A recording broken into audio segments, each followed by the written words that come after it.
안녕하십니까? 네, 안녕하세요. 네. 네, 우선 어제 정부가 발표한 주택시장 안정대책 여덟 번째입니다. 그리고 최고강도의 규제책이라고 알려지고 있는데요. 배경은 뭘까요? 네, 정부가 1년 반 동안 계속 지속적으로 규제 정책만 내놨는데도 불구하고 네. 주택 시장의 불안과 또 가격 상승이 서울 중심으로 계속 이어지고 있었습니다. 네네. 지난 8월 말 기준으로 한국감정원 자료를 보면은 전국의 주택 가격 상승률은 0.21% 올랐는데요. 네. 물론 지방은 뭐 하락한 데도 있습니다만은 서울은 0.8%가 올랐어요. 예. 이거 4배 이상 올랐죠. 음. 이러한 현상이 이제 서울은 물론이고 이제 인근 지역까지 가격 상승세가 확산되니까 네네. 정부가 서둘러 이제 대책을 8월 달에 한번 내놨죠. 음. 그래도 그 안정되지 않아서 보름 만에 또 한번 내는 겁니다. 특히 이러한 현상은 이제 그 유동자금이 1117조나 된다고 합니다. 네네. 이렇게 그 유동자금도 많은 데다가 이제 매물 감소, 가격 오르니까 안 내놓는 거거든요. 이 음. 공급자 위 시장이 되면 불안하거든요. 수요자 위 시장이 돼야 되는데 네. 이게 지속되고 거기다 뭐 갭 투자라든지 또는 투기 수요가 가세해서 주택 가격을 올리는 그런 현상이 나타나니까 정부가 이제 특별 대책을 내놓는다고 내놨는데 조금 뭐 미리 말씀드리지만 조금 미흡한 점은 있습니다, 일단은. 음. 네. 일단 그동안의 규제책들은 뭔가 좀 구멍들, 허점들이 좀 많았다. 네. 그래서 이번에 더 강력한 규제책을 내놓은 것이다라는 이야기 해주셨고. 자, 그러면 이번 주택시장 안정대책의 주된 방향은 어떤 쪽이었을까요? 우선은 정부 입장에서 볼 때는 뭐 투기 수요를 근절하고 네. 또 주택 시장을 안정하기 위해서 맞춤형 정책을 하겠다. 그리고 실수요자 위주로 보호하는 측면에서 대책을 내놓겠다는 3대 원칙이 있지만은 예. 전방위적으로 내는 것 같습니다. 우선 그 종합부동산세를 강력하게 인상을 했고요. 네. 그리고 양도소득세도 일단은 조정 대상 구역 내에서 그 2주택 이상일 경우에는 현행 3년에서 2년으로 줄여서 처분 기간을 짧게 했습니다. 음. 다시 말하면 단기간 내에 차익을 못하게 했죠. 네. 주택담보대출이 가장 큽니다. 이번 충격일 텐데요.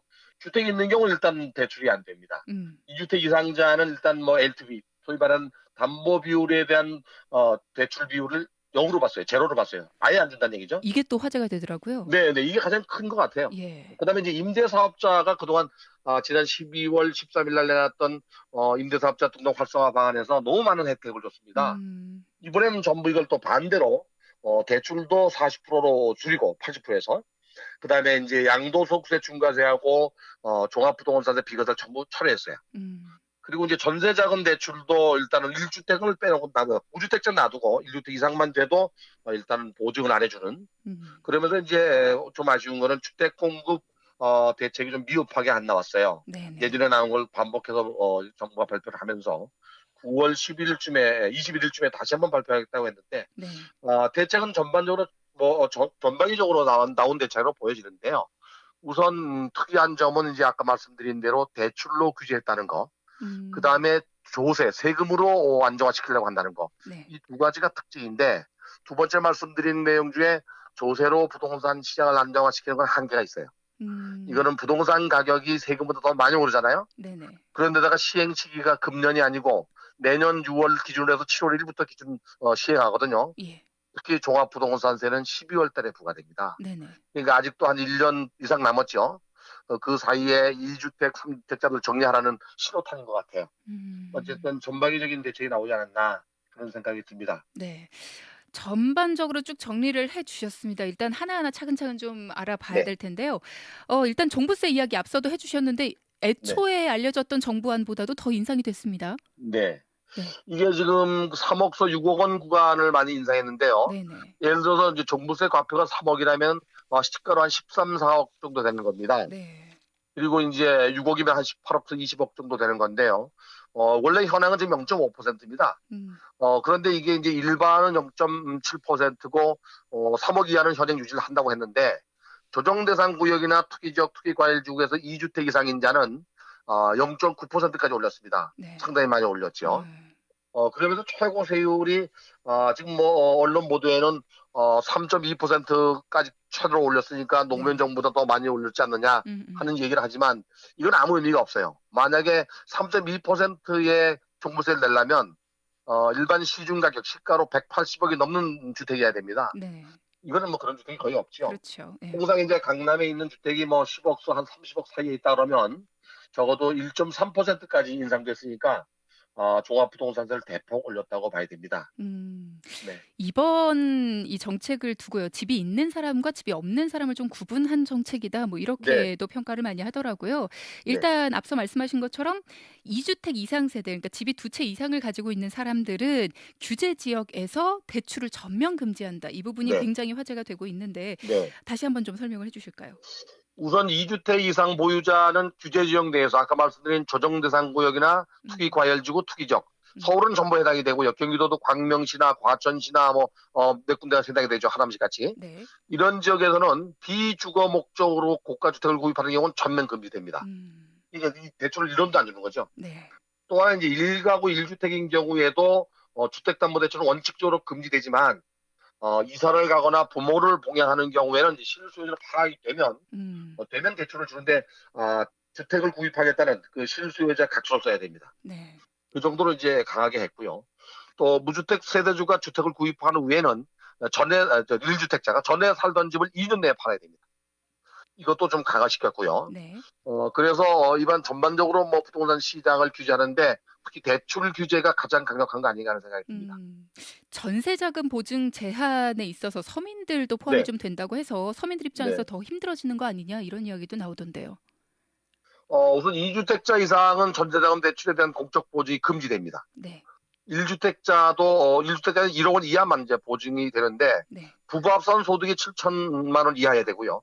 맞벌이 부부는 8,500만 원 이하고 다자녀 같은 경우는 또 역시 8천만 원 이하.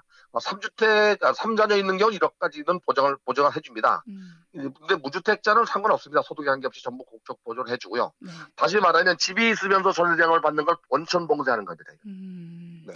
그러니까 앞서 얘기했던 것처럼 집이 있는 사람들의 경우에를 굉장히 많이 규제책을 뒀다 이렇게 볼 수 있겠군요. 네. 이번에 정책을 두고 이게 과연 가격을 떨어뜨릴 수 있겠느냐, 지금 가격에서 고착화되는 거 아니냐, 뭐 이런 식의 우려도 있습니다. 네. 어떻게 보십니까? 우선 그 부동산 가격은 이제 오를 때는 앞만 보고 가거든요. 네. 떨어질 때는 하방 경직성이 있습니다. 올라간 주택은 쉽게 떨어지지 않아요. 네. 그래서 항상 그 전문가들이나 저도 뭐 언론에서 그런 말씀 드립니다만은 가격이 올라가기 전에 규제하지 않고 올라간 다음에 규제하는 건 뒷북친다. 이런 얘기를 하거든요. 올라간 가격은 다시 떨어지는 게 많은 시간이 걸립니다. 네네.